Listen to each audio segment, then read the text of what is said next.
What is good, everybody? My Paper Moon fam. It's your boy, PaperSIn, back with another reaction video. This one is called Why Don't Millionaires Feel Like Millionaires Anymore?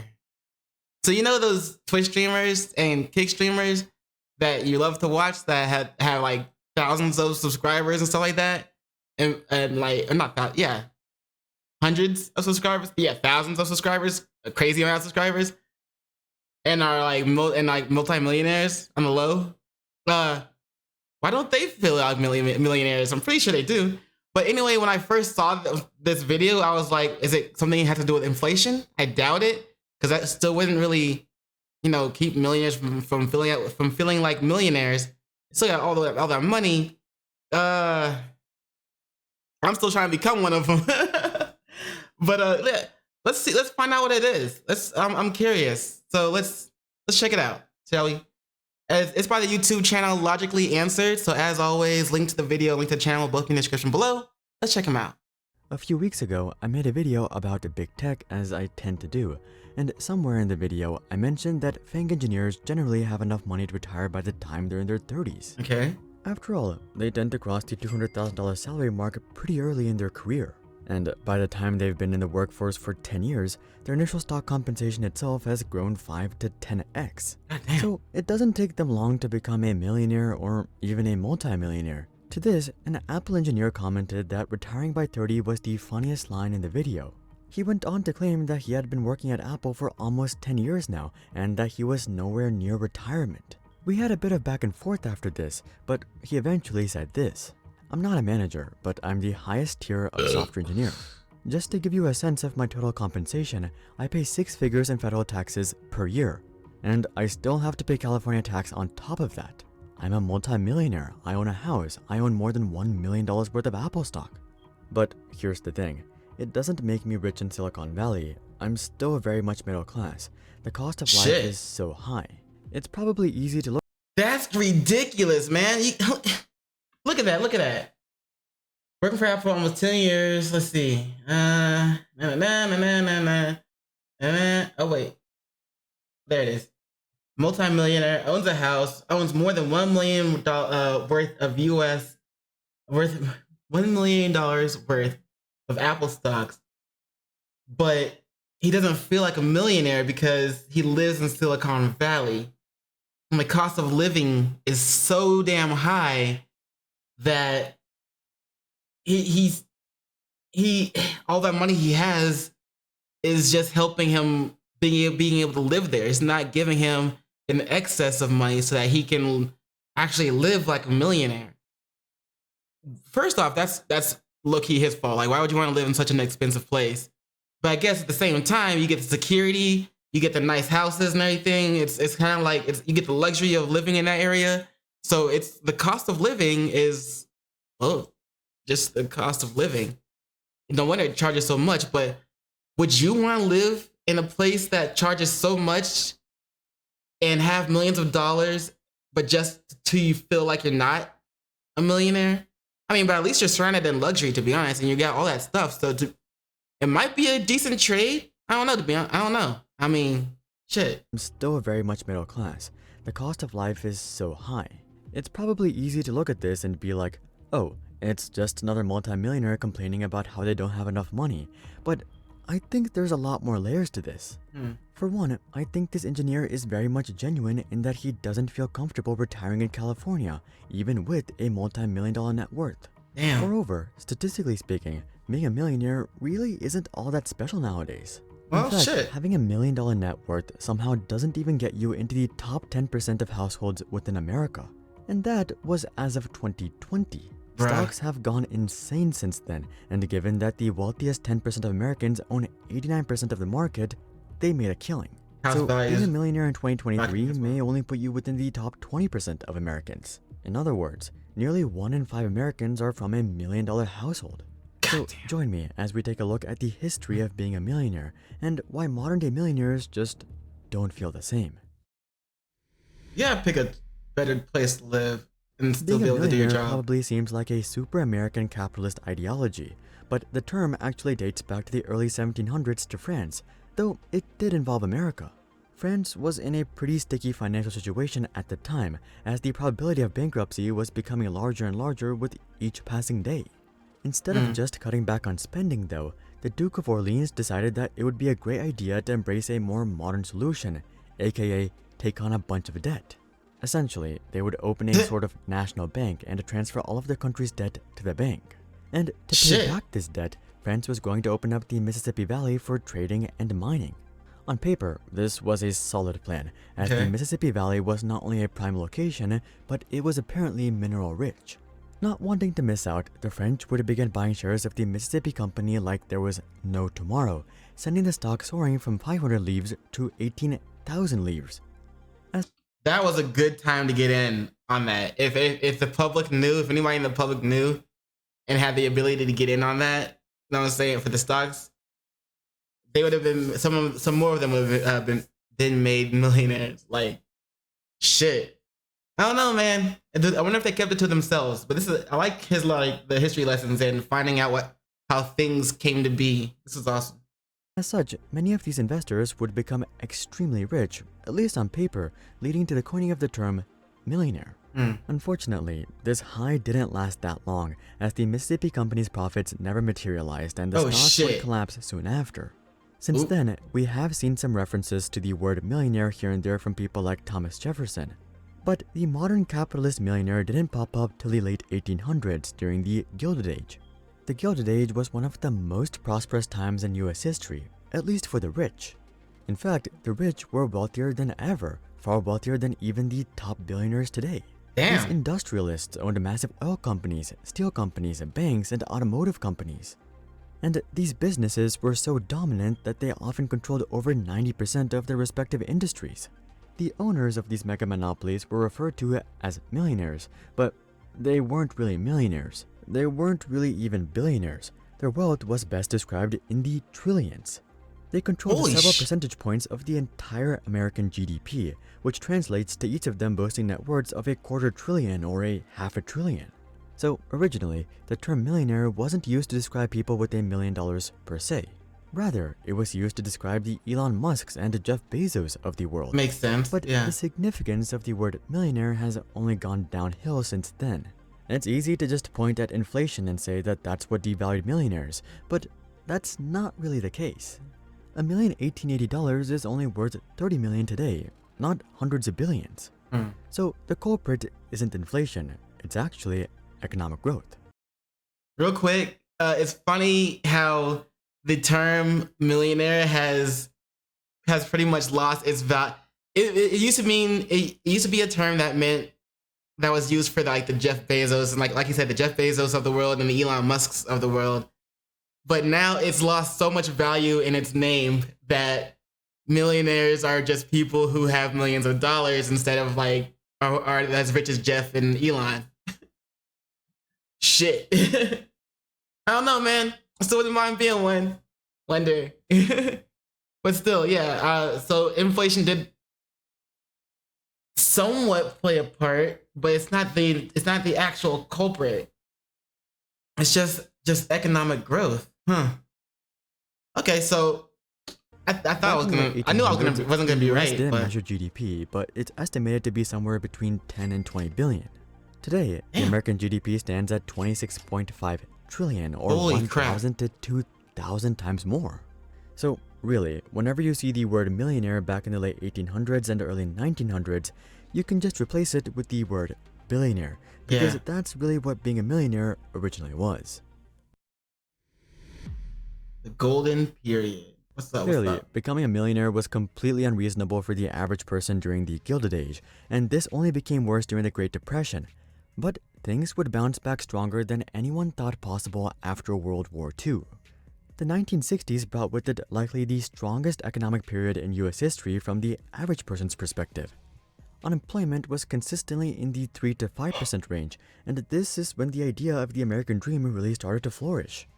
People could come to America, start a business, and become a millionaire, not by the age of 25 or something, but maybe throughout an entire lifetime.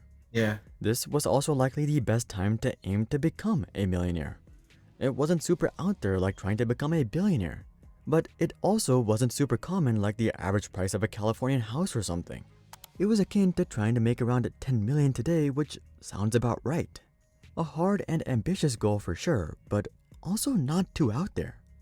Also, this is like around this time was like people were actually coming up with business ideas to like starting clothing brands and growing those,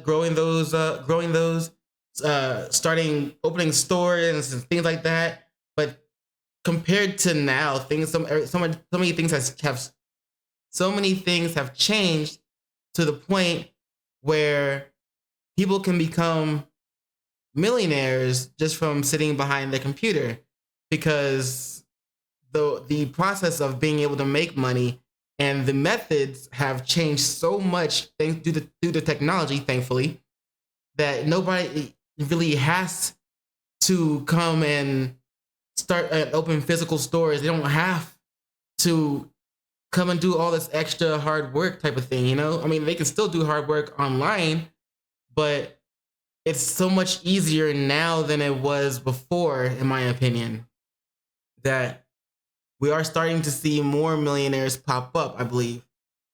And so, yeah, I mean, you might as well. The whole concept of having to go to school, go to high school. I mean, after you quit high school, after you graduate from high school, go to college, get a degree, get a high paying job, and then work for until you're able to make something of that, and until you're able to, like, I don't know, open up a business or something and try to grow that and become a millionaire. You don't have to do those steps anymore. Now that is just kind of, you want to go to college, most people just end up with college debt instead. And not all people, obviously, but just most. But so now you can just be a streamer, YouTuber, TikTokers. No, TikTokers, they don't really make that much, never mind. But you can open like e-commerce business, stuff like that, and run a business from behind your computer and never have to really leave the house and still become a millionaire like that. You know what I'm saying? There's so many new methods that it's in my opinion, it's a beautiful thing, especially for me as an introvert. Yeah. But anyway, let's keep going. I've been rattling on enough, long enough. But this golden age of millionaires didn't last forever. In fact, it didn't even last 10 years, as the 1970s brought with it an extraordinary amount of pain. Right at the beginning of the decade, President Richard Nixon would put an end to the Bretton Woods system, aka the gold standard. This meant that US dollars would no longer be backed by gold, which led to much of the general public losing trust in the dollar. Damn. And as trust plummeted, inflation skyrocketed. Damn. And this was much worse than what we saw over the past few years. Dude screwed us over. Back in the 70s, inflation would peak above 10% on 2 separate occasions.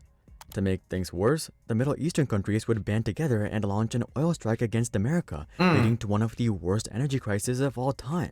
Yikes. To put things in perspective, within just these 10 years, the value of the dollar would over halve, while the median price of a home nearly tripled. Things were getting pretty bad, and America was in desperate need of a change. Enter Ronald Reagan. The landmark of Reagan's presidency was no doubt Reaganomics.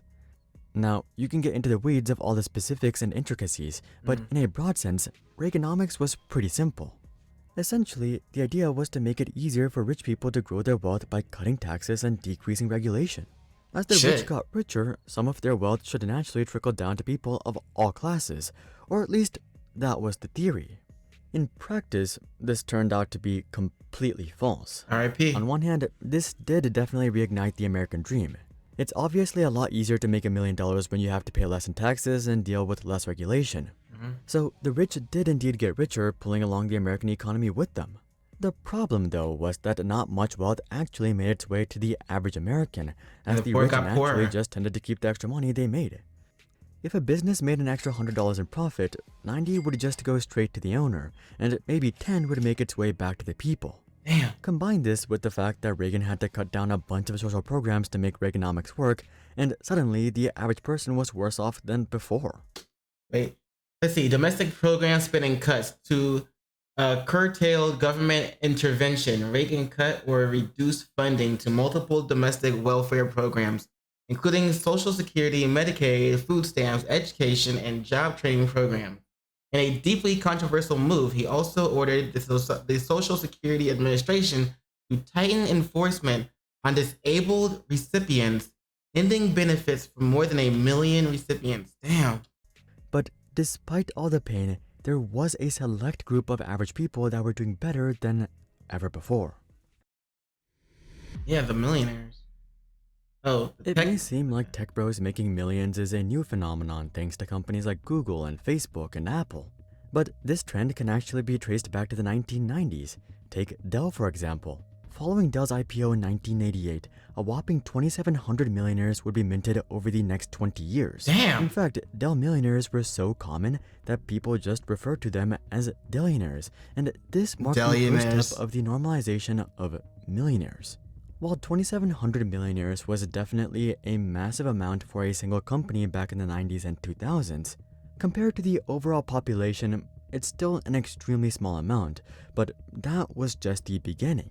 Keep in mind, many of the tech companies that dominate the Fortune 500 today were yet to even be created. One second. Small amount. I like how this chick is just sitting in her office or sitting in that public office space or whatever, counting money with a look on her face like, am I gonna be able to buy groceries today? Like, look at that stack. Never mind, I'm done. What you doing? But come on. That was just the beginning. Keep in mind, many of the tech companies that dominate the Fortune 500 today were yet to even be created. And over the next 20 years, these companies would grow to unimaginable scales, reaching hundreds of billions, if not trillions, in market cap. And I know we talk about such numbers all the time, but let's take a second to recognize just how massive $1 trillion is. $1 trillion is literally 1 million millions. In other words, $1 trillion company can make 1 million people millionaires. Apple, with their $3 trillion market cap, can produce 3 million millionaires. Microsoft, 2.7 million millionaires. Google, 1.5 million millionaires. Amazon, 1.3 million millionaires. Nvidia, 1.1 million millionaires, and that's just the top 5 companies. Of course, none of these companies have actually created 1 million millionaires yet. But what they have done is create hundreds of thousands of employee and investor millionaires each. Think about this. 8 out of the top 10 richest people in the world made all of their money in tech. At this point, you could even classify Warren Buffett as a tech billionaire, given that he owns $150 billion worth of Apple stock. Damn. And I imagine that this is the same case with most millionaires as well. The US currently boasts a total of 22 million millionaires, most of whom made their money in tech and live in tech cities like San Francisco, Seattle, and Austin. In San Francisco, for example, you need to almost be a multimillionaire to even feel financially comfortable. And that's ridiculous, not my opinion. Charles Schwab actually conducted a full-on study about this. They found that to be financially comfortable in San Francisco, you need a net worth of $1.7 million. To be considered wealthy, you need a net worth of $4.7 million. That's fucking... So our friend from the beginning really wasn't exaggerating when he said that being a multimillionaire very much felt like being in the middle class, at least in a Californian tech city. But really, it's only a matter of time until it becomes the same case for the rest of America as well, thanks to inflation, economic growth, and the tech's increasing omnipresence. What started off as a way to describe the richest people on the planet has since fallen to be a generic term to describe the upper middle class, at least within America and other Western countries. Of course, $1 million is still an extraordinary amount of money outside of these countries. But that's why millionaires just don't feel like millionaires anymore. The new measure of wealth seems to be earning $1 million salary. Check out this video to learn about ChatGPT's struggle to pay out $1 million salaries. But until then, I'm Hari, and I'll see you guys on the next one. I mean, you can always do like the passport bros, like keep making money here in the States. But I guess it's only if you can do your job remotely in a way. But move out to a different country where your dollar holds more weight. You feel me? And then shit, even if you're only $1,000 heir, you'll be living comfortably like a rich motherfucker. You know what I'm saying? Out there. But yeah, That's crazy. So economic growth and inflation teamed up to smack millionaires in the face and make them not feel like millionaires anymore. But of course, it also depends on where you live. Like the guy lives in Silicon Valley. So obviously, if you want to live in a more expensive place, if you want to have to pay for that luxury and stuff like that, you've got to pay. You got to be willing to pay. Like, no wonder he doesn't feel like a millionaire. But at the same time, if he just moved to a different place, he'd have more leeway with his money. But still, like, California is an expensive place to live in general. Excuse me. So it's interesting, man. I don't know. What about you? What do you think? Would you be okay with being a millionaire but not feeling like a millionaire, just feeling like, upper middle class kind of in a way? I probably would be okay with that. Obviously, I still continue working towards my goals, and actually feeling like a millionaire. But yeah, I don't know. I mean, it would probably be worth it, to be honest. That's probably why the guy's there and still there. And yeah, I don't know, man. Let me know what you think in the comments below. And also as always, don't forget to check out Logically Answered. Link to the video and link to his channel will both be in the description below. And while you're visiting his channel, don't forget to do those 3 things I like to ask you to do, and like, comment, and subscribe. And don't forget to hit the notification bell for more videos. Yeah. And you know what it is after that, in case I don't see you. Good morning, good afternoon, good evening, and good night. Peace, and much love to you.